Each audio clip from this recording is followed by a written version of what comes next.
In these days, when we talk so much about ChatGPT, OpenAI, large language models, have you wondered if ChatGPT can understand Natto, our philosophy? Can we teach Natto to ChatGPT and then essentially make it a sleep coach? Well, if you wonder that, please know that so have I. In fact, I am, as we're speaking, in the process of training ChatGPT to understand our way. And in the process, there have been many moments when I've been like, oh my goodness, this is just incredible. And so today, it's Tuesday, so usually we have Heard Online, but I didn't have a particular article. So, and I really want everyone to be part of the journey, part of the movement. And so I really want to share what I've been working on a lot lately. So I'm in the process of training ChatGPT to understand Natto, which basically means that I'm creating this like data set of questions and answers, and I'm taking from like the hundreds of questions that I've answered over the year. The replies are essentially becoming like the data set. So to demonstrate where we are now, I picked 3 questions. One is, should I take melatonin for insomnia? And number 2 is, I can't sleep even if I've been calm all day. Why is that? And number 3, how can I wean off sleeping pills? And we're going to see where our version of, ChatGPT understanding Natto is in terms of answering these questions. And then we're going to talk about like the questions that gives rise to, when we kind of see this playing out. So without further ado, let me share this with you. So I'm going to share a recording I just made where I posed these 3 questions to our version of ChatGPT, or our model, if you will. Let's start with the first question here.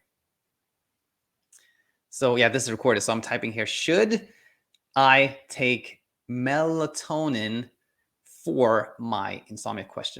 And then we're submitting that question. And here's the answer. Melatonin is a hormone that is produced by the pineal gland in the brain. It helps to regulate our sleep cycle. When we are exposed to light, this suppresses melatonin production, and when it's dark, it increases production. There's been a lot of research in melatonin as a supplement for insomnia, and there are mixed results. Some studies show that it can help with sleep, but others don't find any effect at all. This is why I generally don't recommend using melatonin for sleep. I think the reason why some people have success with melatonin is because they feel like they have more control over the sleep, and they take something, a supplement. So this gives them more confidence, which helps them sleep better.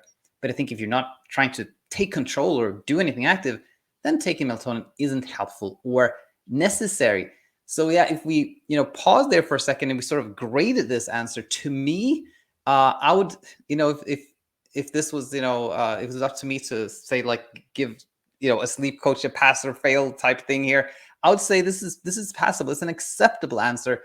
There are some problems with this answer, of course, which is that it sort of says in the end there, like if you want to try to take control, you could do it, which we all know that the more we try to control sleep, the more tricky it becomes. But what we see here, reading between the lines and kind of the gist of this answer, is this is not what matters, and that's where it's, the remarkable thing is that the ChatGPT doesn't like copy my replies word for word, but it understands the principle, the kind of the big picture, and conveys that. So, and I think it did that even here. It kind of conveyed the essential message we have within Natto, which is that this is not what matters, this is not where it's at. And so I'd say that I would give it a pass in terms of like that answer. But when we look at number 2 here, if we fast forward in our little recording, now this is the moment when I'm like, this is when ChatGPT is like shining, in my humble opinion. Let's watch this. So I'm writing, I can't sleep even if I'm calm all day. Why? And then, of course, I tapped it wrong. Why is that ? And by the way, let me just pause for a second here and say, like, you see how long it took me to write that sentence? It took me probably like, I don't know, 10 seconds or something like that. And there was an error that I made. And that was even me typing like this, not like that. And now we see how fast ChatGPT gives us an answer. I mean, it's just like flowing out, right? And what does it say? It says, it is very common to have trouble sleeping even if you feel calm all day, which is, that first sentence is just like, honestly, to me, it's like remarkable, right? It's just like immediately reassuring the person. It's sort of like understanding that I can't sleep even if I'm calm all day. Why is that? It senses that there's an element of fear there, and a person thinking like, this is strange. Why is that? So it immediately goes, it's very common to have trouble sleeping even if you feel calm all day. Just reassuring the person asking this. Now it goes on. This happens because the brain has started to associate being awake with a threat. And when there is a threat, it wants you, the brain, to be alert and ready for action. So even if you're not anxious or stressed, the brain will keep you from falling asleep because it thinks that sleep is important, and it's important that you stay awake so that you can be alert and fight off whatever this threat may be. And essentially, it's like capturing the essence of insomnia right there. Now, here's the thing. When we try to force ourselves to sleep by being less anxious during the day, then we are teaching the brain that there really was a threat because we're essentially trying to escape it, right? And then it will want us to be awake even more. So it helps us actually just letting go of trying to control how we feel during the day so as not to affect how we sleep at night. This way, when the brain sees that there's no real danger, it will stop trying to keep us from falling asleep, and then we'll have peaceful nights as well. And it even kind of does a little like tie back to the question. We'll have peaceful nights as well as calm days, peaceful days. And this is when I read this, it's that one of those moments like, it's incredible. Like, I don't know what to say. This is, to me, it's just like a spot on reply that just encompasses so many of our teachings right there and then. So I think this is just incredible. And now, with that said, let's go to our last question here, which was, how can I wean off a sleeping pill? I think it's going to say here, question mark. And then here it said, it is very common to want to wean off a sleeping pill. Again, kind of reassuring the person asking the question. It can seem like a scary thing, but it's actually not that complicated. Again, it's sort of sensing that there is some fear behind the question. The first thing is to know that you can wean off any medication without having withdrawal symptoms or side effects if you do it slowly and gradually. This is true for all medication. So there's no need to be scared of withdrawing from sleeping pills in particular. So here it's making the point that it's sort of, again, saying to the person asking this that I understand that you're scared about weaning off a sleeping pill, but when it comes to all medications, we can actually wean off them. And, if we do it gently, is what it's saying. Now, how do you go about this? Well, the first thing is just knowing that you can do this without any trouble at all. That alone can help with some of the anxiety around taking them. And here's some practical tips. And then, for some reason, it just stopped there. There were no practical tips. But what you can do then, I found, is just, regenerate an answer, like just ask the same question again. So I just did that. And then we'll see when that happens. Probably here. Yeah, I took that away and just ask the same question again. And this time it says, again, it's very common to wonder how you can wean off a sleeping pill. And it's also very common to wonder if you should wean off or not. Now, the first thing I think is important to know is that there are no rules about this. There's no rule that you have to stop taking a sleeping pill or that you have to take it forever. What really matters is what works for you and what doesn't work for you. If taking a sleeping pill makes your life easier and makes sleep easier, then maybe this is something good for you. But if not, then maybe it'd be good to try something else. And the last part, good to try something else, is a tricky wording, right? Because it leads towards kind of trial and thinking, I should try something else. But essentially, again, it is capturing the essence of our teaching, which is that when you're wondering like how to come off a sleeping pill, often it is the wondering itself, the conflict, like, should I do it this way? Should I do it that way? What if it doesn't work? That's kind of like what creates conflict and tension and stress for us. So by diffusing that, by saying there are no rules, you could do it this way. Maybe you don't even have to come off it. Maybe it's okay to take it. It's the conflict inside that's the tricky part. It captures that.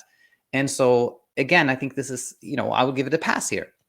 So this is, this concludes that part. And I hope you found it as fascinating and interesting as I have done. I think this is incredibly fascinating. This is something I'm, between like producing, creating content and coaching, et cetera, this is now what I'm really, really focusing on, because I think there's so much potential here. But there's some questions that come up, of course. And so I wrote down 3 of them that come up in my mind. One is this one, like, we see that the answers, well, answer number 2 there to me was like spot on. But answer number 1, answer number 3 and 4 were like, not as helpful as a human, human coaching.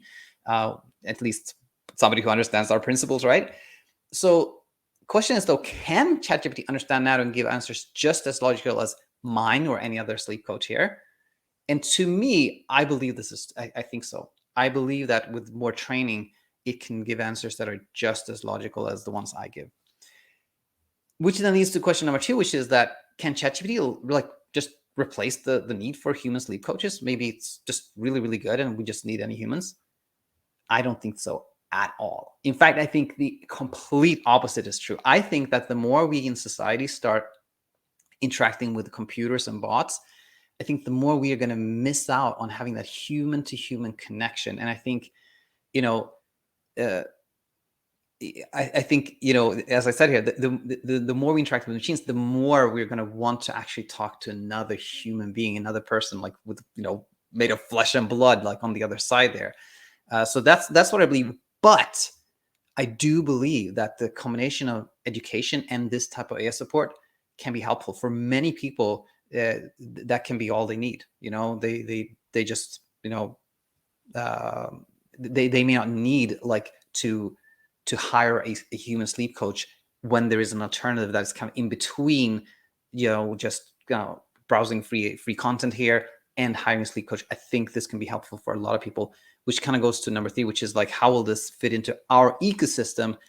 And I think this could be sort of like an entry level, kind of affordable midway between free content and human to human coaching. I think somewhere there is where this eventually will fit in. But yeah, for now, working really, really a lot on this. I think it's this incredible potential here. And I just want to share it as part of like sharing the journey and sharing everything that's happening in the movement. But that said, yeah, super curious about your thoughts. What do you think? Do you think these answers made sense? Not where things are going? Yeah, I'd love to hear your thoughts on this in the comment section. But that will conclude things for today. Look forward to having you tomorrow for our live Q&A.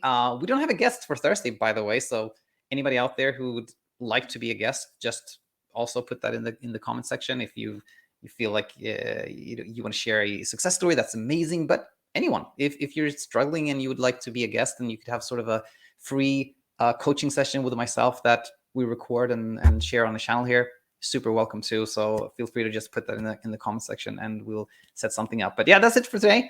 Thanks for tuning in as always, and see you next time. Bye-bye.